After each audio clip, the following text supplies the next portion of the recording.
On the show on Wednesday, I had this rant about the situation with graffiti in Seattle. So, the mayor of Seattle has come out and he's cracking down on graffiti. They've already arrested some prolific graffiti, quote unquote, artists, aka vandals, who were spray painting their name all over the city, on every surface available to them. So, that was great. But then I mentioned on the show on Wednesday how Crosscut put out this article acting like it's some big controversy, that there is a gray area between graffiti and art. And it's like, to me, no.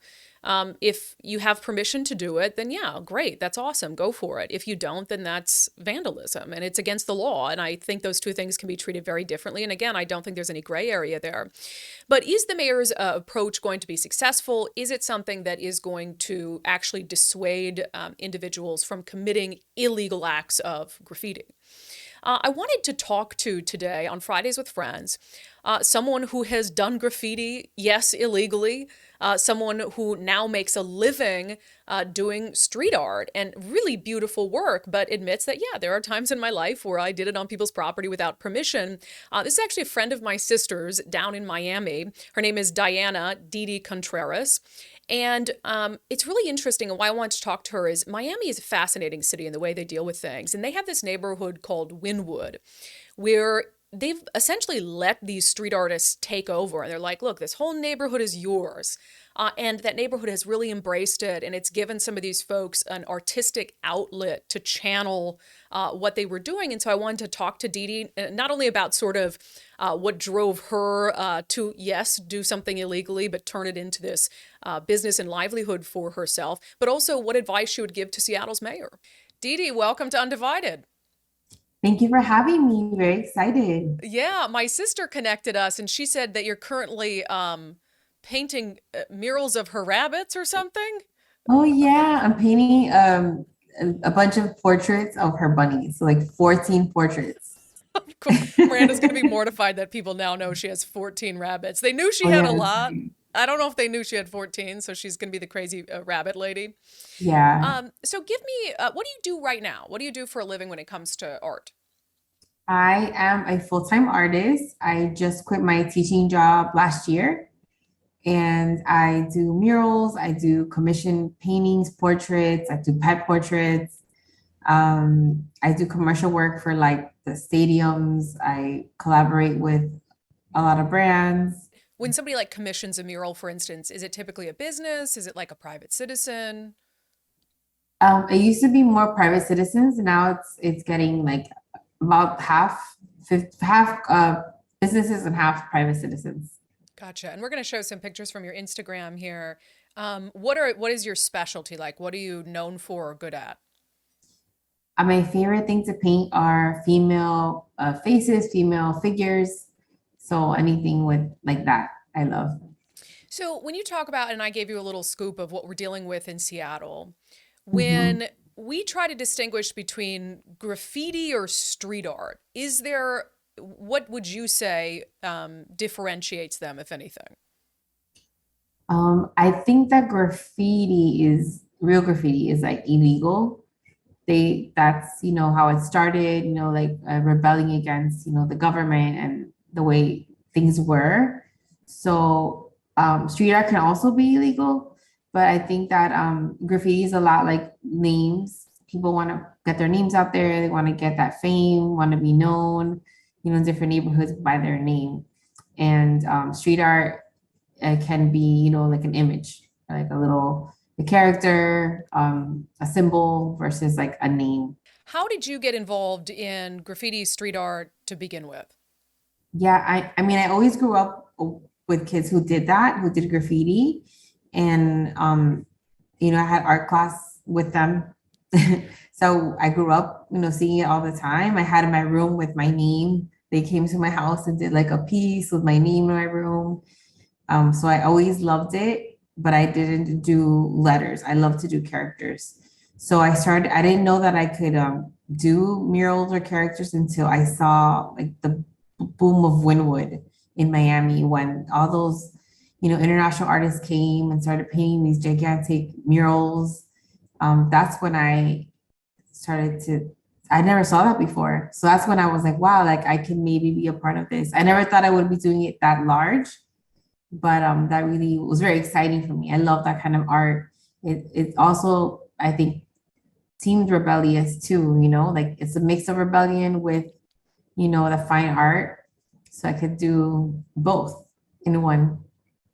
And I want to talk more about Wynwood in a moment because I kind of look at Wynwood, and I've, of course, been there a few times with my sister, and I see it as a possible solution that Seattle can model itself after. But when it came from, when you first started doing street art or graffiti, have you ever been in trouble for it?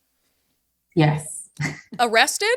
Yes. Oh So, no. What was like more than once? no, one time because I never, I was really a good girl and I didn't want to destroy anybody's property. So I never, if I did do it illegally, it was always to beautify. I thought to make it better. It was always places that were like run down. But I went to New York to promote an art show that I had. They had flew me out to New York to do murals and to have an art show. And I had these little stickers of ballerinas that I always put around. And in Miami, and everywhere else I've been, but especially Miami, they allow it. There's stickers everywhere. I'm like private property, public property, everywhere. In Wynwood, everything is painted. So I didn't even consider it illegal. I thought it was really pretty. So I put a sticker and then I wanted to take a picture of New York City in the background to promote that I was in New York. And undercover cops came and just grabbed me and like arrested me. And I was like very shocked. And I was like, I'm not from here. And they're like, yeah, right. And they like took me to jail. So you had mentioned, and you've obviously acknowledged, like you've done it illegally, some places with the intention to beautify. And I think the argument some people might have is, who are you to decide whether it's beautifying someone else's property? What would you say to that Yeah, yeah. argument? It's paint. You can paint over it. But a lot of the graffiti people I know don't do it to beautify. They do it to, destroy or just get known. They don't care, take over.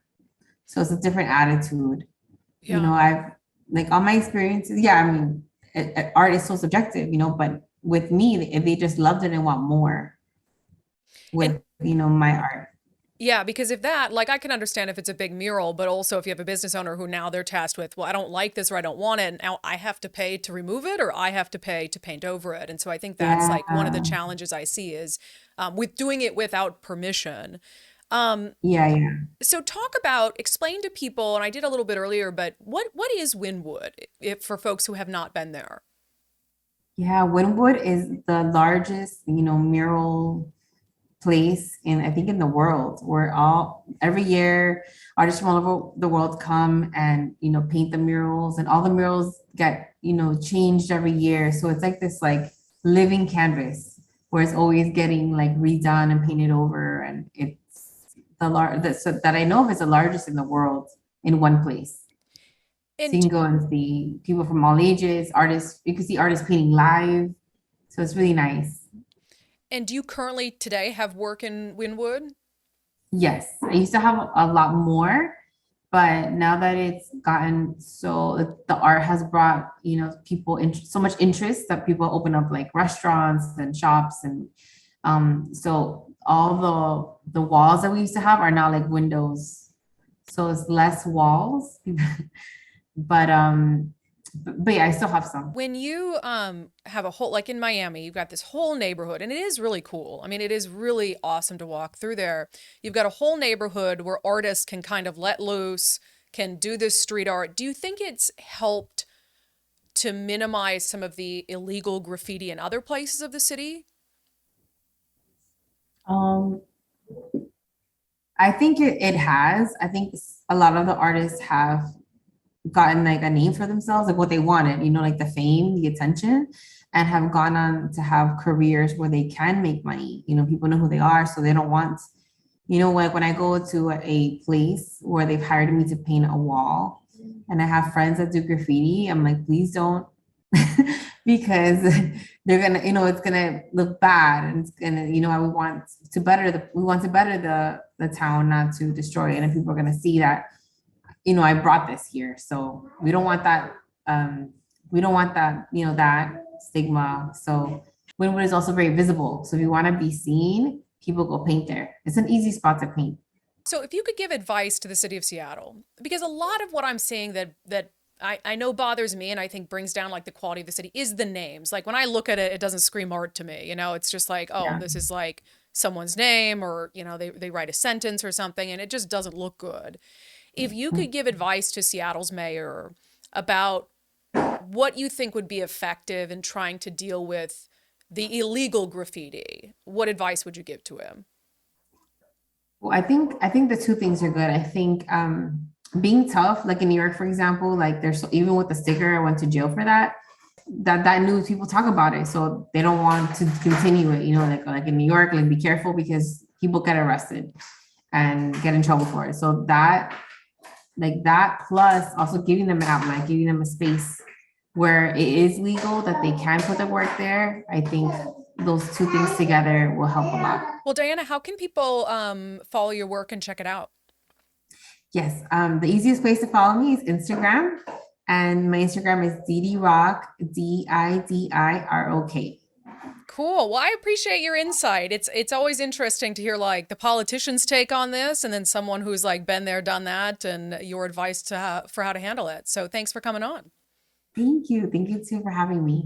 You know, I also, when we were done with the interview with Dede, I talked to her a little bit more, and the advice that she had for business owners was really interesting too. She said, you know, avoid giving these illegal graffiti vandals any sort of attention.